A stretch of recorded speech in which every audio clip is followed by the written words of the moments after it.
Critics accuse President Donald Trump of interfering with the upcoming election through changes to the Postal Service.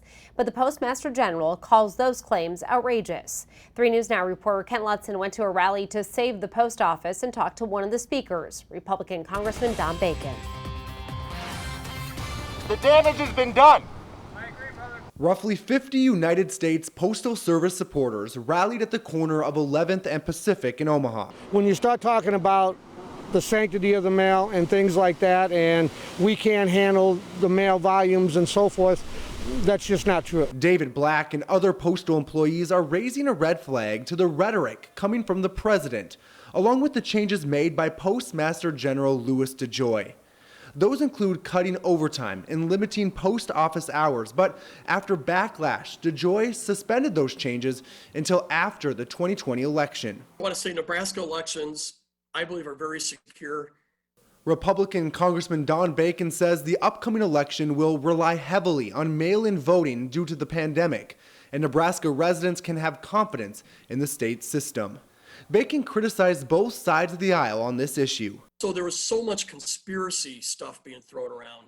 You know, the president initiated it by saying he didn't want to fund it because of the mail-in ballot issue. I thought that was a mistake.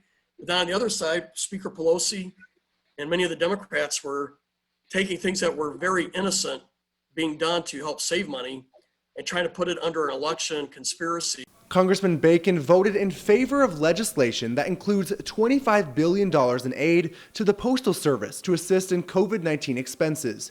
Like Bacon, many others are now encouraging Senate leaders to pass this bill. COVID's hit us hard with, sick leave and policies and having to provide everybody with masks and sanitizers and just changing the way we do business. In a year of changes, those rallying on Tuesday say the Postal Service needs support, not cuts. The public post office is something that is essential for American life. It's for rural people, it's for veterans who need medicine.